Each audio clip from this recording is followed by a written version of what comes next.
வணக்கம்.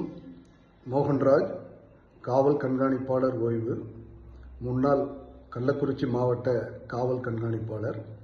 தற்போது கள்ளக்குறிச்சி மாவட்டத்தில் நடைபெற்ற துயர சம்பவத்தை தொடர்புபடுத்தி சமூக வலைதளங்களிலும் சமூக ஊடகங்களிலும் உண்மைக்கு புறம்பான செய்திகளை சிலர் பரப்பி வருகிறார்கள். கடந்த ஆண்டு டிசம்பர் மாதம் நான் பணி ஓய்வு பெறுவதற்கு சில மாதங்களே இருக்கும் முன்பு அமெரிக்காவில் உள்ள எனது மகள் மற்றும் மருமகளின் பிரசவத்தை கவனித்துக் கொள்ள வேண்டிய கட்டாயத்தின் பேரில் நானும் எனது மனைவியும் அமெரிக்கா சென்றோம். அதற்காக நான் விருப்ப ஓய்வு பெற்றேன்.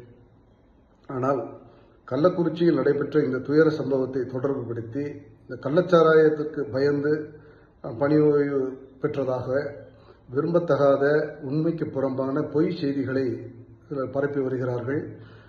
அதில் எந்த உண்மையும் இல்லை. அவ்வாறு அதை தொடர்ந்து சமூக ஊடகங்களிலோ வலைதளங்களிலோ பரப்புபவர்கள் மீது சட்டப்படியான நடவடிக்கை எடுக்கப்படும் என்பதை இந்த நேரத்தில் தெரிவித்துக் கொள்கிறேன்.